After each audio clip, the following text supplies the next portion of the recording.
Hola, ¿qué tal? Os doy la bienvenida a un nuevo episodio del podcast de los derechos digitales, esta vez con una gran novedad, y es que a partir de hoy todas estas entrevistas que podéis ver del Instituto Hermes pues las vamos a grabar en vídeo y las vais a poder encontrar en nuestro canal de YouTube.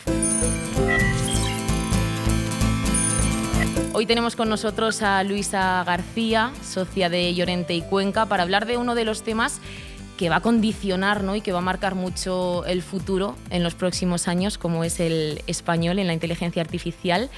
¿Qué tal, Luisa? ¿Cómo estás? Muy bien, muchas gracias. Muchas gracias por estar hoy aquí con nosotros. Un placer. Lo primero que te quería preguntar es ¿a qué nos referimos cuando hablamos de esto, ¿no? De enseñar a las máquinas, a la inteligencia artificial, a hablar nuestro idioma, a hablar español. Bueno, sobre todo hemos visto en las últimas semanas el boom de la inteligencia artificial generativa, ¿no? Seguro que muchos de los suscriptores a este podcast han jugado con ChatGPT, con DALL-E, y nos hemos dado cuenta en muy poco tiempo cómo el esfuerzo de investigación que se ha desarrollado en los últimos años empezaba a realmente cambiar nuestras vidas, ¿no? Desde cómo trabajamos, cómo estudiamos. Estamos grabando esto cuando este fin de semana ha salido un examen de selectividad que aprobaba por los pelos, sí, pero aprobaba ChatGPT. El tema es la diferencia entre cuando la inteligencia artificial está, por decirlo fácil, programada en un idioma o aprende a traducir en ese idioma. Porque en el segundo caso, sin duda, es útil. Tú ya puedes hablar con tu asistente de Google o con Alexa en español. A lo mejor no te entiende tan rápido, a lo mejor tarda un poquito más, pero funciona. A cuando la inteligencia artificial está de partida diseñada y trabaja sobre un corpus de conocimiento, sea lenguaje verbal, sean imágenes, como pasa con la inteligencia generativa de imágenes, en un punto de partida distinto, en el caso del verbal, en el idioma que corresponde, ¿no? Y ahí nos jugamos mucho, nos jugamos no solo esa rapidez o en la utilidad y por tanto en la adopción por parte de los ciudadanos, cuanto mejor funcione, más y mejor la utilizaremos, sino en dos temas principales: la competitividad, el que podamos tener un tejido empresarial, un ecosistema de startups que aprovechen este grandísimo avance para ofrecer servicios destacables, competitivos a todo el mundo de habla hispana, que es que somos muchos millones.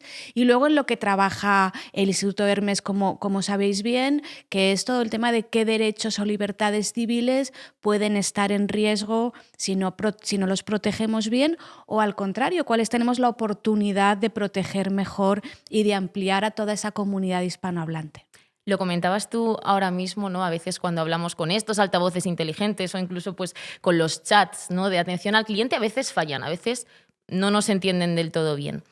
¿Qué grandes retos tiene ese procesamiento del lenguaje natural, que al final estamos hablando de esto, ¿no?, del procesamiento de nuestro lenguaje por parte de la inteligencia artificial, por parte de las máquinas? ¿Cuáles son los grandes retos y qué falta todavía por hacer para que no se produzcan estos pequeños fallos, ¿no?, y nos entiendan perfectamente? Hay dos grandes temas. En el seminario que hemos hecho en el instituto nos los explicaban científicos y expertos y nos decían: el primero es que la gran batalla de la inteligencia artificial se juega en el campo de las neurociencias y realmente Europa no está a la vanguardia de ese mundo, y es ahí donde los científicos intentan entender mejor los sistemas neuronales, el procesamiento del lenguaje natural, para ver cómo eso se puede reproducir en sistemas de inteligencia artificial. La otra es la del hardware, la de la tecnología, los supercomputadores que necesitamos para seguir ampliando la capacidad de procesar grandísimos volúmenes de información.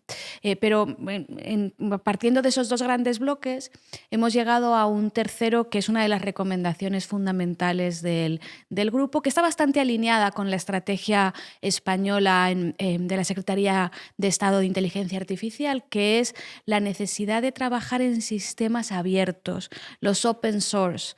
¿Por qué? Porque si no, es tan grande el reto para desarrollar esos corpus de conocimiento que ninguna empresa pequeña puede desarrollar el suyo propio. Lo que puede desarrollar son utilidades que trabajan una vez que acceden a esos grandes volúmenes que ya están a disposición. Por tanto, esa colaboración público-privada es fundamental, y el que tengamos desde la parte gubernamental también impulsemos a nuestras instituciones a que la promuevan es muy relevante.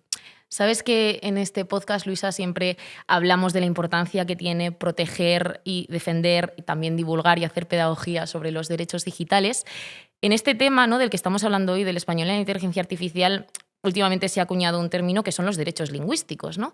A mí me gustaría preguntarte qué derechos lingüísticos podemos tener tú y yo, ¿no?, como ciudadanas, y a qué hace referencia, ¿no?, este término. ¿Cuáles son nuestros derechos lingüísticos? El más básico y fundamental, a que puedas interactuar con las máquinas, si quieres, con la tecnología, pero sobre todo con los servicios que se están prestando a través de estos avances tecnológicos o sobre estas plataformas en tu idioma.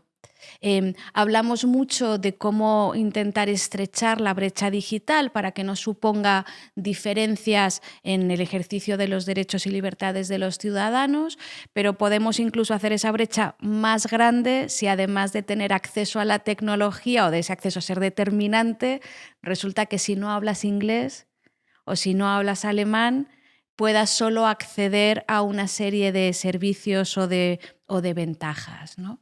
En el grupo de trabajo también hemos identificado algún que otro riesgo en otros derechos, ¿no? Por ejemplo, claro, la inteligencia artificial trabaja sobre el lenguaje. Se habla mucho de cómo hay un riesgo de que se perpetúen los sesgos inconscientes que se generan muchas veces por el uso del lenguaje, y por tanto pues, fomentar la desigualdad, los estereotipos, en lugar de al contrario, ¿no?, en lugar de una sociedad más igualitaria, más diversa.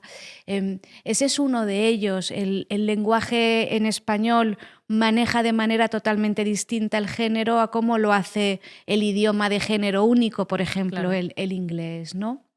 Esa es una alerta importante, donde además el castellano tiene una grandísima oportunidad, precisamente porque nuestro idioma diferencia entre el masculino y el femenino, así que ahí te podríamos dar un paso adelante enorme.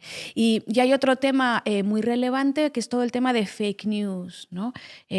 Cómo los sistemas de inteligencia artificial, igual que van a facilitarnos mucho la vida para hacer más contenido bueno, también corremos el riesgo de que ayuden a que se propague más información falsa, y que los sistemas de control o para detectarla, si no están construidos, pensados en castellano, en español, dejen una puerta abierta, que se escape mucho más contenido incorrecto en este idioma. Claro, también a través de aplicaciones, lo mencionabas tú antes, como ChatGPT, ¿no? Puede fomentar Exacto. Aunque ya estamos con un las nivel fake de news. fiabilidad alto, de nuevo, el idioma en el que se programa, por decirlo fácilmente, determina que también los controles que se establecen para identificar, o al menos intentar identificar cuando una información es correcta, sean mejores o peores. Hablabas también antes de esa necesidad de colaboración entre lo público y lo privado a la hora de poner a disposición, pues, corpus muy grandes de textos. ¿Qué papel le deben desempeñar aquí los gobiernos, el Gobierno de España en concreto, para asegurar, bueno, pues, que el español esté presente y tenga la importancia que se merece en la tecnología del futuro? Mira, identificábamos, por ejemplo, una gran oportunidad en esa colaboración público-privada. Esto es un tema de grandes compañías tecnológicas, Claro. incluso consorciándose entre ellas. Desde los gobiernos se puede acceder mejor que desde una empresa pequeñita a esas grandes tecnológicas, por ejemplo, para que sean conscientes de la oportunidad que hay con el mercado hispanohablante y de cómo aprovecharla o cómo pueden trabajar en colaboración. Y ya hay proyectos en colaboración, como por ejemplo el de la Real Academia de la Lengua, donde, si no me equivoco, participa Microsoft, por ejemplo, ¿no?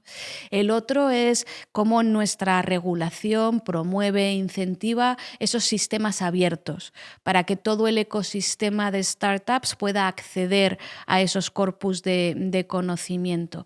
De todo este boom de inteligencia generativa que hemos visto en las últimas semanas, con el que empezábamos la conversación, pues todavía no sabemos cuál va a ser el modelo de negocio.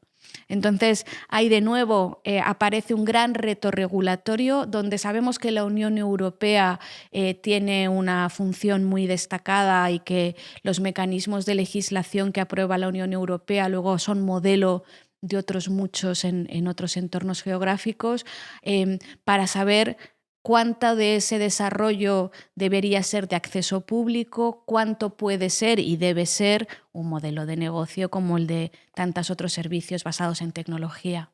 Luisa, te quería preguntar, hace unos meses publicasteis en Llorente y Cuenca, ¿no?, un estudio sobre polarización, en el que se analizaban más de 200 millones de mensajes en redes sociales. Y se hizo con inteligencia artificial, claro. O sea que ahí hay una oportunidad también para la investigación, ¿no?, muy, muy importante. Bueno, nosotros lo estamos aplicando muchísimo porque antes lo que podíamos hacer era ver qué estaba pasando en la conversación o en los medios de comunicación, tal, pero claro, lo tenías que limitar a un momento determinado y además siempre la valoración era más o menos subjetiva, ¿no? Sin embargo, ahora lo que nos permite la inteligencia artificial es procesar grandes volúmenes de información. Cuando programas los algoritmos adecuadamente para que esos volúmenes ya no solo se puedan medir en su conjunto, sino identificando cómo de polarizado está el contenido en lugar de hasta donde habíamos llegado ahora, que era el sentimiento de algo es positivo o negativo, no es suficiente para entender cómo se crea una corriente de opinión, quién la está promoviendo, cuáles son los principales focos de creación de nuevos temas o de nuevo contenido, qué influencia tienen, ¿no? Gracias a eso puedes mirar cómo ha evolucionado algo, pues puede ser un tema de los que destacábamos en el estudio, hablábamos del aborto, hablábamos del cambio climático en 5 años. Y poco a poco iremos además convirtiendo esos modelos de análisis en modelos predictivos. De manera que, por ejemplo, para las compañías podrán empezar a identificar sus riesgos antes de que se conviertan en una tendencia que ponga en riesgo su reputación, por ponerte un ejemplo muy, muy básico. Me quedo con eso, Luisa, con todas las oportunidades que va a traer. Hay muchísimas. Nuestro idioma, la inteligencia artificial para las empresas y también pues ese reto regulatorio que comentabas tú, que ahí la Unión Europea no tiene que estar muy encima y muy implicada. Hay que ir rápido porque está todo avanzando muy, muy rápido, pero creo que con esa colaboración entre los diferentes frentes podremos, como tú dices, aprovechar una magnífica oportunidad. Pues muchísimas gracias, Luisa García, socia de Llorente y Cuenca, y bueno, muchísima suerte en tu nueva etapa. Muchas gracias a vosotros.